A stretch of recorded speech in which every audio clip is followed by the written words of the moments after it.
नमस्कार दोस्तों, जय माता दी। अगली युद्ध कांड रामायण में आप सबका स्वागत है।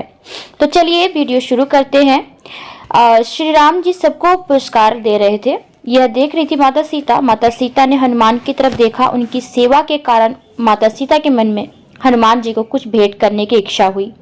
यही सोचते हुए सीता जी ने राम द्वारा दिए गए भेंट हार को उतार लिया और प्रसन्नपूर्ण नजरों से वह भगवान की ओर ताकने लगी।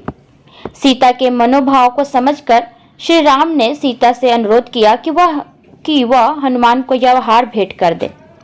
और तब सीता अत्यंत प्रसन्न होकर हनुमान के पास गई और उनके गले में हार पहना दिया। सभी वानर प्रमुख को बहुमूल्य वस्त्र तथा आभूषण दिए गए और इस प्रकार से राम का राज्याभिषेक सफलतापूर्वक संपन्न हो गया। अत्यंत संतुष्ट होकर सभी वानरगण अपने अपने राज्यों को लौट गए और विभीषण ने लंका को प्रस्थान किया। सभी के चले जाने के उपरांत राम ने लक्ष्मण से कहा, मेरे प्रिय भाई, राज सिंहासन पर मेरा राज्याभिषेक हो जाने के बाद अब मेरी इच्छा है कि मैं तुम्हें अपने उत्तराधिकारी के रूप में प्रतिष्ठित करूं। राम ने लक्ष्मण को संबोधित करके यह बात कई बार कही, परंतु तब भी लक्ष्मण ने कोई उत्तर नहीं दिया, क्योंकि उन्हें यह प्रस्ताव स्वीकार नहीं था। राम बहुत अच्छे से लक्ष्मण के मन की बात जान गए थे, इसलिए अंततः उन्होंने भरत को अपना उत्तराधिकारी बना दिया। इसके बाद राम ने अपनी राजधानी अयोध्या से पृथ्वी पर कई वर्ष तक शासन किया। इस अवधि के दौरान राम ने अनगिनत यज्ञ किए, जिनमें 100 अश्वमेध यज्ञ शामिल थे। भगवान राम के शासन के दौरान अपने पति की मृत्यु का परविलाप करने वाली कोई विधवा स्त्री नहीं हुई, कोई रोगी नहीं थे और कहीं भी चोरी नहीं होती थी। सच तो यह है कि वन्य जीव जंतुओं तक ने अपने नसीग्र शत्रु भाव का त्याग करके एक दूसरे को मारना छोड़ दिया। सभी नागरिक पूर्णतः धर्मपरायण थे। वे राम को अपना भगवान, अपना स्वामी और अपनी आत्मा व प्राण मानते थे। प्रत्येक नागरिक 1000 वर्ष तक जीवित रहा और उनके अनेक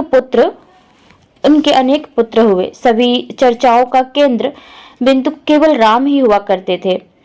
इस प्रकार संपूर्ण पृथ्वी भगवान के राज्य बैकुंठ लोक में परिवर्तित हो गई जान पड़ती थी।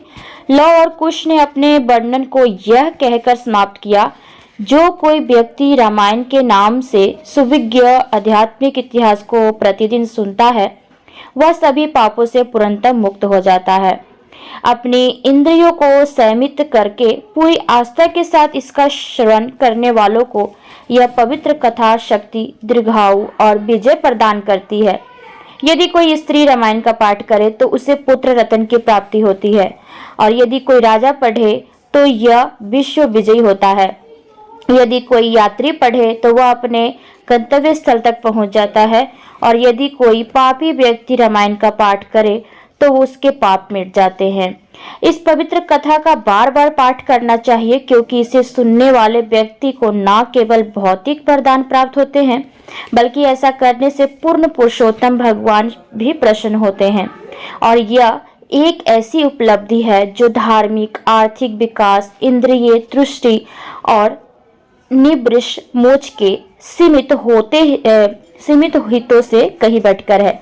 परमेश्वर रामचंद्र के प्रति विशुद्ध प्रेम विकसित करके व्यक्ति को चिरंतन आध्यात्मिक लोक में प्रभु के चरण कमलों में सदा सर्वदा के लिए शरण प्राप्त होती है।